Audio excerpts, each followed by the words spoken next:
बिस्मिल्लाहिर्रहमानिर्रहीम। Students, welcome to the channel. Chapter number 2 हम कर रहे हैं ग्रुप्स बीएससी मैथ्स। इसके 2 लेक्चर में हमने ग्रुप के मुतालिक पढ़ा था। अब इसका तीसरा लेक्चर करेंगे और आगे बढ़ेंगे। इसमें हम अब जो अगले क्वेश्चंस करेंगे उनमें हम इन डेफिनेशंस का इस्तेमाल करेंगे। ये 2 डेफिनेशंस हैं। आर्डर ऑफ ए ग्रुप, किसी ग्रुप का आर्डर क्या होता है। Number of elements in A group is called the order of group. अगर हमारे पास कोई ग्रुप हो, फर्ज करें कोई ग्रुप है हमारे पास 1 -1 ओमेगा स्केयर, फर्ज करें कि ग्रुप है, ये उसके एलिमेंट्स हैं।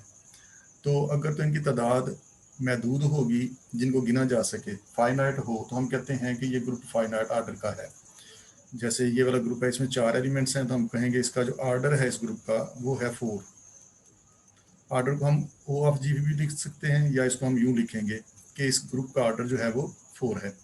Number of elements in A group, इसके अंदर जितने एलिमेंट्स होंगे उनकी तादाद को उस ग्रुप का आर्डर कहते हैं।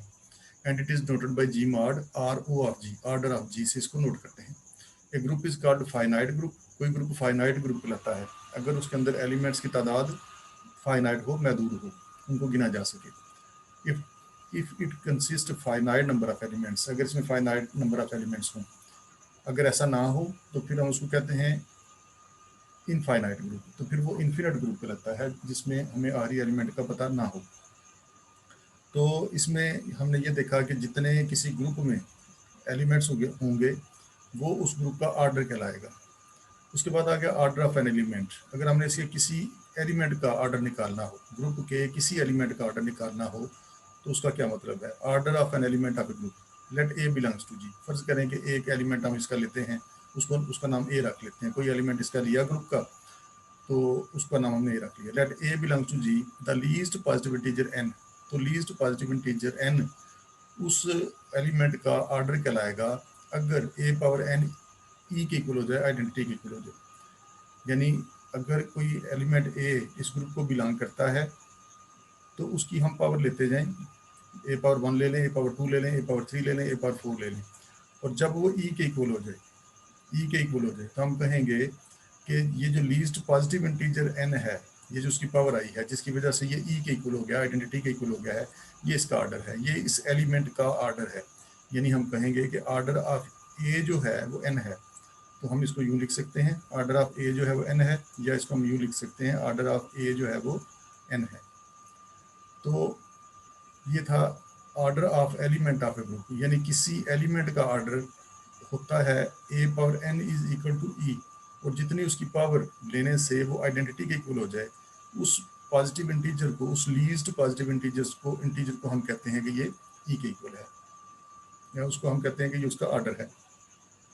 अब ए पावर एन ई के इक्वल है, तो हम कहेंगे कि ए का जो आर्डर है वो है एन।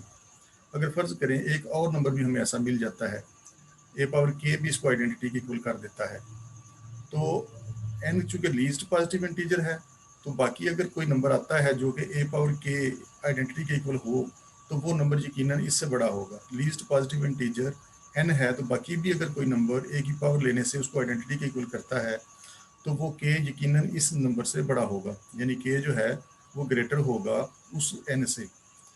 तो ये था order of an element of a group. अब इससे मुतल्लिक हम थ्योरम करेंगे। ये थ्योरम पेज नंबर 67 पे है, पेज 67 पे ये थ्योरम है। ये करेंगे अब हम इन डेफिनेशंस का इस्तेमाल करके। थ्योरम है लेट जी बी ए ग्रुप। कहता है जी कोई ग्रुप है, यानी इसमें वो सारी की सारी 4 प्रॉपर्टीज जो है पूरी होती हैं। क्लोज है, ये एसोसिएटिव है, आइडेंटिटी एलिमेंट इसमें मौजूद है, इनवर्स ऑफ एवरी एलिमेंट इसमें मौजूद है। जी कोई ग्रुप है, let A belongs to G, और उसका कोई एलिमेंट हमने ए ले लिया है। Let G is a group and a belongs to G have order n, जिसका आर्डर एन है। तो वो कह रहा है कि ए बिलोंग करता है जी को जिसका आर्डर जो है वो एन है, यानी ए पावर एन जो है वो आइडेंटिटी के इक्वल है। यही अभी हमने डेफिनेशन पढ़ी, यानी ए का जो आर्डर है वो है एन।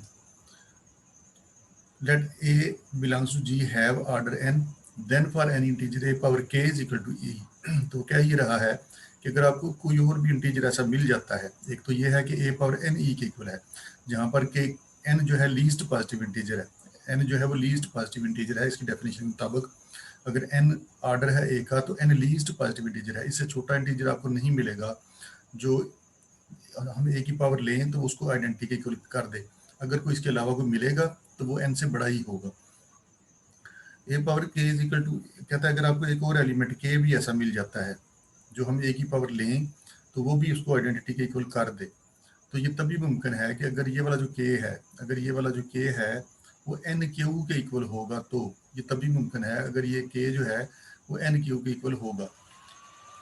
अब देखें इसमें उसने कहा है कि जी कोई ग्रुप है और a बिलोंग कर रहा है जी को, a belongs to G, given G is a group, दिया हुआ उसने कि जी एक ग्रुप है, given G is a group and a belongs to G, और a जी को बिलोंग करता है, और a पावर n जो है वो e के इक्वल है। ये उसने दिया हुआ है कि a का जो ऑर्डर है वो n है, तो a का ऑर्डर n है, तो ये फिर गिवन में आ गया। अब देखें इसमें है इफ एंड ऑन लीफ, हमने इसको साबित करना है इफ एंड ऑन लीफ के साथ। तो हम इफ एंड ऑन लीफ से ये जो k is equal to n q दिया हुआ है इसको सपोज करेंगे और a power k is equal to e साबित करेंगे। फिर हम ये करेंगे कि a पावर k को e के इक्वल सपोज करें और साबित करें कि k n क्यू के इक्वल है। दोनों तरफ से इसको हम साबित करेंगे क्योंकि इसमें इफ एंड ऑन लीफ मौजूद है। तो चलिए पहले हम इसका ये हिस्सा ले लेते हैं, let a power k is equal to e। Let हमारे पास ये मौजूद है पहले कि a पावर n e के इक्वल है, तो हम सपोज करते हैं, हमने ये वाला हिस्सा सपोज कर लिया a पावर k e के इक्वल है, तो हम साबित करेंगे कि k जो है वो फिर n क्यू के इक्वल है। Let a power k is equal to e, तो हमने इसको सही मान लिया और ये साबित करेंगे। We have to prove that k is equal to n q, we will prove कि ये वाला जो k है ये n क्यू के इक्वल है। अब हमें ये पता है कि a का ऑर्डर जो है वो n है और n लीस्ट पॉजिटिव इंटीजर है, जो हम a की पावर लें तो इसको आइडेंटिटी के इक्वल कर देता है। इसके अलावा हमें ये एक और भी मिल गया है जो कि a पावर k है, k भी कोई इंटीजर है जो कि इसको a की पावर लेने से वो उसको e के इक्वल कर है, तो हमें ये साबित करना है कि k n क्यू के इक्वल है। अब देखें ऑर्डर ऑफ a जो है, सिंस ऑर्डर ऑफ a जो है वो है n के इक्वल, यानी that is a power n जो है वो e के इक्वल है, ये हमारे पास मौजूद है। अब हम कह रहे हैं कि a पावर k भी e के इक्वल है, तो k फिर उससे n से ग्रेटर होगा, क्योंकि हमने कहा था कि n लीस्ट पॉजिटिव इंटीजर है। n अगर लीस्ट पॉजिटिव इंटीजर है तो एक और इंटीजर हमें यहाँ पे मिल रहा है जो कि इसको e के इक्वल कर है, जो कि a पावर k को, जो कि a को a की पावर लेने से उसको e के इक्वल कर है, तो यकीनन ये k जो है वो उससे n से फिर बड़ा है। तो because k is greater than n, इसका मतलब है k जो है वो दरअसल ग्रेटर देन n है। देखिए अब हमारे पास दो नंबर आ गए हैं, एक बड़ा नंबर है और एक छोटा नंबर है। फर्ज करें ये हमारे पास बड़ा नंबर है 6 जो है वो ग्रेटर है 2 से या 4 से, तो जो बड़ा नंबर है इसको हम डिवाइड कर सकते हैं छोटे नंबर से, छोटे नंबर से इसको डिवाइड करें तो हमारे पास कुछ ना कुछ आंसर भी आएगा। ये हमारा क्वोशिएंट है, जो आंसर आया इसको डिवाइड करने से, ये हमारा रिमाइंडर है। तो हम इसको लिख सकते हैं 6 को 4 into 1 plus 4 into 1 plus 2 divide जो डिवाइडेंड है उसको लिखा जा सकता है 4 इंटू 1 प्लस रिमाइंडर, क्योंकि इसको सॉल्व करने से 6 इक्वल आता है। इसका मतलब है कि अगर k ग्रेटर है n से, k ग्रेटर है n से, तो k ग्रेटर है तो k को n डिवाइड कर सकता है, तो k जब n जब k को डिवाइड करेगा तो कोई ना कोई आंसर भी आएगा। फर्ज करेंगे वो क्यू आंसर आता है, जब इन दोनों को मल्टीप्लाई करेंगे तो कोई ना कोई यहाँ पर नंबर आएगा, एन क्यू आ जाएगा, और पीछे कोई रिमाइंडर भी बचेगा। इसका मतलब है ये जो k ग्रेटर है, ग्रेटर नंबर को लिखा जा सकता है फिर एन क्यू प्लस आर, इसकी डेफिनेशन के मुताबिक एन क्यू प्लस आर इसको लिखा जा सकता है, हम इसको लिख सकते हैं एन क्यू प्लस आर। अब k ग्रेटर देन n है, then by Euclid theorem, then by Euclid theorem there exist q and r, दो इंटीजर वहाँ पर फिर पाए जाते हैं, there integers q and r such that q and r such that k जो है वो इक्वल होगा फिर एन क्यू प्लस आर के, तो ये फिर इसके इक्वल हुआ। और वहाँ पर देखें ये जो आर है रिमाइंडर, ये रिमाइंडर जो है इससे तो छोटा होता है, remainder is less than n, क्योंकि अगर ये उसके बराबर होगा या उससे बड़ा होगा तो फिर तो एन इसको मजीद डिवाइड कर लेगा, और रिमाइंडर जो है इससे छोटा होगा और या तो जीरो होगा या फिर जीरो से ग्रेटर होगा। यानी रिमाइंडर जो है या 0 होगा या ग्रेटर 0 होगा और इस डिवाइजर से n से छोटा होगा। तो फिर हम इसको लिख सकते हैं कि यहाँ पर ये जो रिमाइंडर है वो यकीनन n से लेस है, क्योंकि n तो उसको डिवाइड कर रहा है, उससे ये छोटा है। और रिमाइंडर जो है या 0 है या फिर 0 से ग्रेटर है, 0 है या 0 से ग्रेटर है और n से ये छोटा है। अब देखें इसको k is equal to N q plus r को हम यहाँ पर रखें, इसमें लगा दें, इसको नंबर 1 कह लें। तो a पावर k है हमारे पास e के equal, a power k is equal to e, इसमें इसको लगाया तो ये बन गया हमारे पास a power n q plus r is equal to e के इक्वल आ गया। इसको लिखा जा सकता है दो टुकड़ों में, a power n q into a power r is equal to e, इसको लिखा जा सकता है। अब देखें इसमें a पावर n मौजूद है, इसको अलग कर लेते हैं, a power n into q इस शक्ल में इसको लिख लेते हैं, into a power r is equal to e।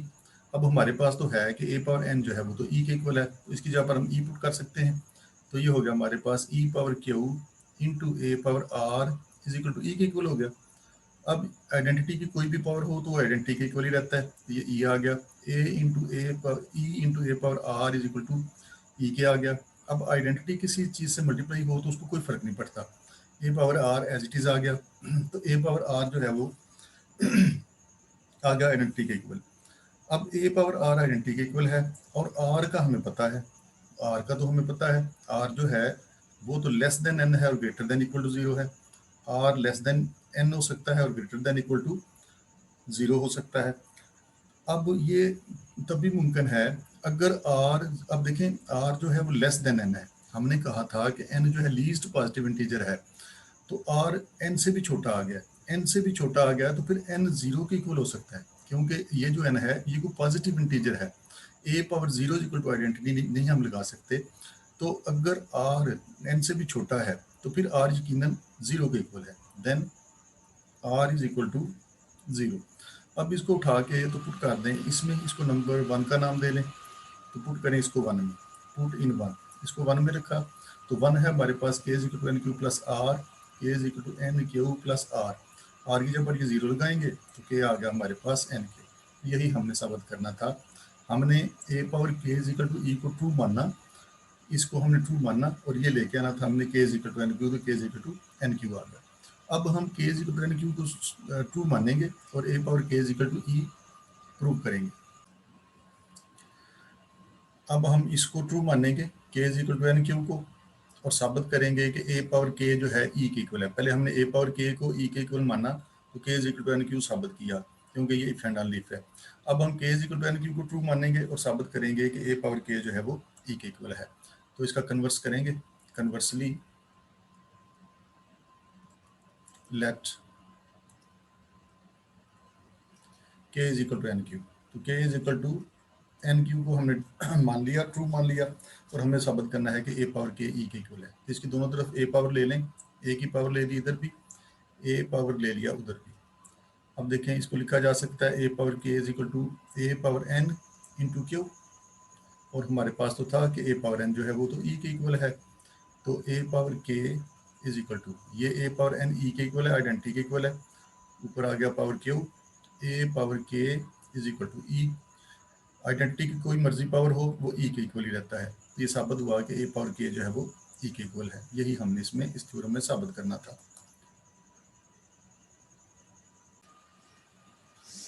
ये एक एग्जांपल है पेज नंबर 67 पर, ये करेंगे, show that s is equal to 1 बार 3 बार 5 बार 7 बार इज ए ग्रुप। साबित करना है कि ये एक ग्रुप है, s इज इक्वल टू 1 बार 3 बार 5 बार 7 बार ग्रुप है, यानी इसमें ये 4 प्रॉपर्टीज होल्ड करती हैं। क्लोयर प्रॉपर्टी होल्ड करती है, एसोसिएटिव प्रॉपर्टी होल्ड करती है, आइडेंटिटी एलिमेंट इसमें मौजूद है और इनवर्स एवरी एलिमेंट का इनवर्स भी इसमें मौजूद है। Show that this is a group under multiplication module 8, module 8 के तहत ये एक ग्रुप है। अब मॉड्यूल 8 का मतलब है कि जब भी कोई रकम जब मल्टीप्लाई करेंगे, फर्ज करेंगे इसको मल्टीप्लाई करते हैं इसके साथ, 3 टाइम्स 9 आता है तो हम उसको 8 से डिवाइड करेंगे। अगर रकम हमारी 8 या 8 से बड़ी आती है तो उसको 8 से डिवाइड करेंगे, मॉड्यूल 8 होने का ये मतलब है। मसलन इसको 3 को 3 से मल्टीप्लाई करें तो 9 आता है, तो ये आ जाएगा 8 1 टाइम्स 8 तो 1, तो हम यहाँ पर आंसर में रिमाइंडर लगाएंगे, रिमाइंडर लगाएंगे 8 से डिवाइड करने के बाद। मॉड्यूल होने का ये मतलब है, मॉड्यूल 8 होने से ये मुराद है। अब देखें, ये हमने इसका कैली टेबल बनाया है। कैली टेबल हमने बनाया था पिछले 2 क्वेश्चन में भी, उसी तरह से इसको सॉल्व करेंगे। इसमें है 1 बार, 3 बार, 5 बार, 7 बार। अंडर मल्टीप्लिकेशन चेक करना है इसको, ये ग्रुप है। ये हमने लिखा 1 बार, 3 बार, 5 बार, 7 बार। अंडर मल्टीप्लिकेशन करना है तो यहाँ हमने मल्टीप्लिकेशन का साइन लगाया। इधर भी हमने लिखा 1 बार, 3 बार, 5 बार और 7 बार। अब अंडर मल्टीप्लिकेशन इसको करें, 1 इंटू 1, 1 आ गया। 1 8 से छोटा है, डिवाइड नहीं होता, 8 से 1 ही आ जाएगा। 1 को 3 से मल्टीप्लाई किया तो 3 ही आएगा। ऊपर जो बार लगा हुआ है इसका मतलब है कि मॉड्यूल है ये। 1 को 5 से मल्टीप्लाई किया तो 5 ही आएगा। 1 को 7 से मल्टीप्लाई किया तो 7 ही आएगा। तो देखिए 1 को मल्टीप्लाई किया इन सब के साथ तो हमारे पास सारे एलिमेंट्स आए हैं इस ग्रुप के, 1 3 5 7 आया है। इसी तरह से 3 को इसके साथ मल्टीप्लाई करेंगे तो ये आ जाएगा 3 1 टाइम्स 3, तो 3 लगाएंगे। ये आता है 3 3 टाइम्स 9। 9 जो है वो 8 से डिवाइड होता है, क्योंकि मॉड्यूल 8 है तो हम इसको डिवाइड करें तो रिमाइंडर आता है 1, तो यहाँ पर हम लगाएंगे 1। उसके बाद इसको मल्टीप्लाई करेंगे 15 के साथ, 3 5 टाइम्स 15, 15 को 8 से डिवाइड करना पड़ेगा तो रिमाइंडर आता है 7, वो हम यहाँ पर लगाएंगे, रिमाइंडर लगाएंगे 7। मॉड्यूल 8 होने का ये मतलब है। 3 7 टाइम्स 21, 21 को डिवाइड करेंगे 8 से, 8 2 पर 16 तो 5 बचता है, तो रिमाइंडर बचता है 5, वो लगाएंगे हम यहाँ पर 5 बार। अब देखें जब हमने 3 से इसको मल्टीप्लाई किया इन सब को तो हमारे पास वही 1 3 7 5 सारी एंट्रीज आंसर में आई हैं, 1 3 5 7 आया है इसमें। इसी तरह जब 5 को इसके साथ इन सब के साथ मल्टीप्लाई करेंगे तो 5 1 टाइम्स 5 आएगा, 5 3 पर 15, 15 को 8 से डिवाइड करेंगे तो बाकी हमारे पास बच जाएगा, 15 को 8 से बाकी बच जाएगा 7, यहाँ पर लगाएंगे 7।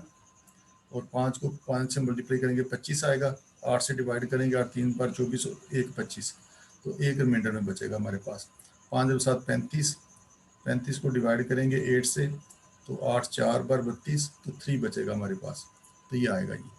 अब देखें जब हमने 5 को इन सब से मल्टीप्लाई किया है तब भी हमारे पास 1 3 5 7 इस ग्रुप की सारी एंट्रीज आई हैं, इस सेट की सारी एंट्रीज आई हैं। 7 को मल्टीप्लाई किया इसके साथ तो 7 आया। 7 को 3 टाइम्स 21 आता है, 21 को जब डिवाइड करेंगे 8 से, 8 2 पर 16 और 5 21, तो 5 रिमाइंडर बचेगा, 5 लगा दिया। 7 5 35, 8 4 32 और 3 35, रिमाइंडर में 3 बचेगा। 7 और 7 49, 49 को 8 से डिवाइड करेंगे तो 8 6 पर 48 और 1 49, तो रिमाइंडर में 1 बचेगा। तो ये इस तरह से हमने इसको मल्टीप्लाई किया और मॉड्यूल 8 में इसके आंसर लगाए। यानी हमारी मल्टीप्लाई करने से जब भी कोई वैल्यू 8 या 8 से बड़ी आएगी तो हम उसको डिवाइड करेंगे उसके साथ 8 से, और जो रिमाइंडर बचेगा वो हम यहाँ पर लगाएंगे। अब देखें जब हमने 7 को भी मल्टीप्लाई किया इन सब के साथ तो हमारे पास वही 1 3 5 7 आया। 1 को किया तब भी 1 3 5 7 आया। 3 को मल्टीप्लाई किया इनसे सब तब भी 1 3 5 7 आया। 5 को किया तो तब भी हमारे पास 1 3 5 7 आया, यानी ये सारी एंट्रीज आई हैं। तो इसका मतलब है कि ये जो सेट है S = 1 3 5 7 बार, ये एक ग्रुप है। तो अब ये ग्रुप तो साबित हो गया। अगर हम इसकी प्रॉपर्टीज को देखें तो ये ग्रुप की चारों प्रॉपर्टीज भी इसमें प्रूव होती हैं। अब ग्रुप की पहली प्रॉपर्टी क्या थी कि अगर हम ग्रुप के 2 एलिमेंट लेकर उनको मल्टीप्लाई करें तो आंसर जो है उसी सेट में आना चाहिए। तो देख लें हम इसके किसी 2 एलिमेंट्स को मल्टीप्लाई करें, 5 को 5 से करें 25 आता है तो रिमाइंडर 1 आता है, वो इसी ग्रुप में शामिल है। आप इसके कोई भी 2 एलिमेंट्स ले लें, A बार B बार, बार ऊपर इसलिए लिखा है क्योंकि मॉड्यूल है 8। तो अगर हम इसके कोई 2 एलिमेंट्स A और B ले लें इसके और उनको मल्टीप्लाई करें तो जो आंसर आता है वो इसी सेट में मौजूद है। तो ये इसका मतलब है कि ये क्लोजर प्रॉपर्टी इस सेट में होल्ड करती है, ये क्लोज है विद रिस्पेक्ट टू मल्टीप्लिकेशन। तो पहली प्रॉपर्टी प्रूव होगी ग्रुप होने के लिए। दूसरी प्रॉपर्टी ये थी कि इसको एसोसिएटिव होना चाहिए, A.B.C को इक्वल होना चाहिए A.B.C के। तो आप इसके A B C कोई 3 एलिमेंट्स ले लें, 1 3 5 ले लें, आप उस पर ये लेफ्ट साइड भी ऑपरेट करें, राइट साइड भी ऑपरेट करें, तो ये दोनों साइडों पर सेम आंसर आपको मिलेगा। तीसरी प्रॉपर्टी है कि आइडेंटिटी एलिमेंट इस सेट के अंदर मौजूद होना चाहिए। विद रिस्पेक्ट टू मल्टीप्लिकेशन कर रहे हैं, with respect to multiplication identity element 1 होता है, तो वो इसमें पहले ही मौजूद है। 1 is the identity element with respect to multiplication in S, वो भी इसमें मौजूद है। उसके बाद चौथी प्रॉपर्टी इसकी ये थी कि जितने भी एलिमेंट सेट में मौजूद हैं सबका इन्वर्स उसी सेट के अंदर मौजूद होना चाहिए। तो अब हम देखते हैं क्या सबका इन्वर्स इसमें मौजूद है। तो इसका निकालते हैं, 1 बार का इन्वर्स निकालते हैं। हर एलिमेंट का इन्वर्स चेक करना है, 1 बार का इन्वर्स चेक करते हैं। तो 1 बार का इन्वर्स अब देखें यहाँ पर देखें 1 बार को हम किससे मल्टीप्लाई करें, इसकी जो आइडेंटिटी एलिमेंट है वो हमें पता चल गया कि वो 1 है। अब 1 बार 1 को हम किससे मल्टीप्लाई करें, इस ग्रुप की आइडेंटिटी आंसर आए, तो 1 को 1 से मल्टीप्लाई करें तो आइडेंटिटी आंसर आता है। इसका मतलब है कि 1 बार का इन्वर्स जो है ये खुद 1 बार ही है।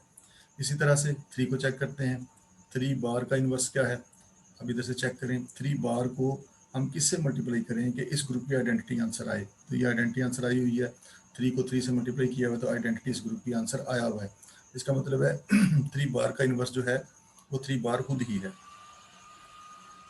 इसी तरह से 5 को चेक करेंगे, 5 बार का इन्वर्स निकालेंगे, 5 बार का इन्वर्स।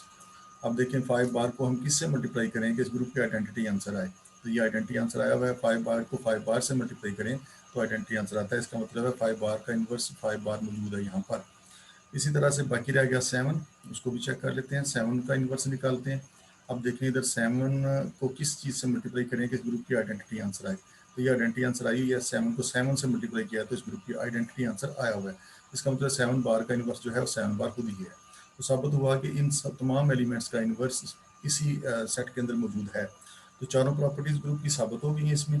तो हम कहेंगे कि एस इज ए ग्रुप, लिहाजा एस जो है एक ग्रुप है। तो ये हमें साबित करना था, show that this is a group, hence S is a group.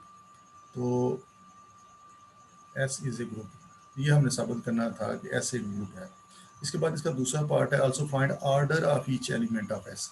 इसके सारे चारों के चारों एलिमेंट्स का ऑर्डर भी निकालना है। और ऑर्डर का आपको भी बताया कि किसी भी एलिमेंट का ऑर्डर जो है उसकी जो लीस्ट पावर होती है एन, वो उसको ई के इक्वल कर दे तो हम कहते हैं कि वो पावर जो है वो उस एलिमेंट का ऑर्डर है। अब हम इन सब का ऑर्डर निकालेंगे, इन चारों एलिमेंट्स का। तो सबसे पहले हम 3 बार का निकाल लेते हैं ऑर्डर। 3 बार का ऑर्डर निकालना है तो ऑर्डर क्या होगा कि हम 3 की क्या पावर लें, हम 3 की पावर 1 लें, 3 की पावर 2 लें, 3 की पावर 1, 3 की पावर 2 लें, 3 की पावर 3 लें कि ये आइडेंटिटी के इक्वल आंसर आ जाए।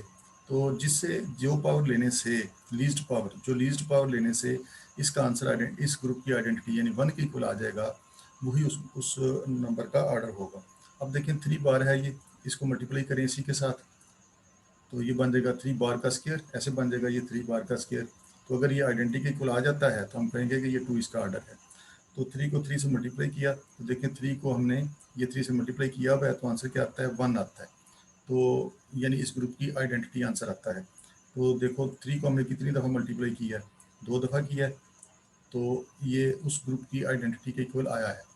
तो इसका मतलब है कि इसका 3 बार का जो ऑर्डर है वो 2 है। This implies that order of 3 bar is 2, यानी 3 की 2 पावर लें तो उस ग्रुप की आइडेंटिटी के इक्वल ये आ जाता है।